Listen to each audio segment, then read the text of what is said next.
Sa mundo ng gymnastics, inanunsyo na ang Pilipinas bilang host ng 3rd Artistic Gymnastics Junior World Championships na gaganapin sa Nobyembre.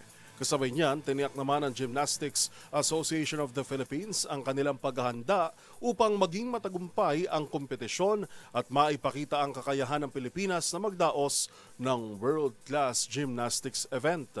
Narito ang report ni Matchpoint Millie Borja. Magsisilbing host ang Pilipinas ng 3rd Artistic Gymnastics Junior World Championships na gaganapin sa Marriott Grand Ballroom sa Pasay City mula November 20 hanggang 24 ngayong taon.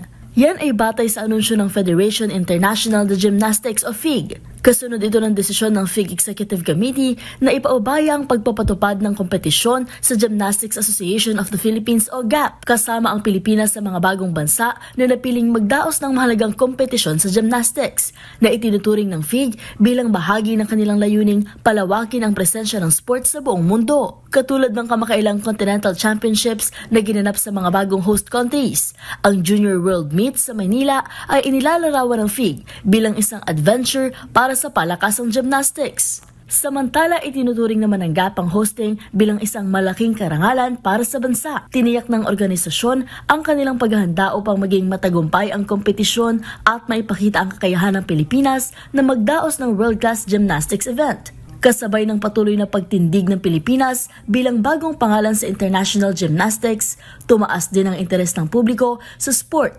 dahil sa kamakailang tagumpay ni Carlos Yulo sa 2024 Paris Olympic Games, kung saan nagwagi siya ng 2 gintong medalya. Ang kanyang historic performance ay nagbigay inspirasyon sa mga batang gymnast at nagpataas ng pagtingin sa gymnastics sa bansa. Inaasahang lalaok sa kompetisyon ng mga top junior gymnast mula sa buong mundo. Layunin ng 3rd FIG Artistic Gymnastics Junior World Championships na hindi lamang magpakita ng galing ng mga kabataang atleta, kundi rin magbigay daan sa mas malawak na pagunlad ng gymnastics sa Asia at sa buong mundo. Para sa MBC TV Network News, ito si Millie Borja ng DZRH TV, una sa Pilipinas, una sa Pilipino.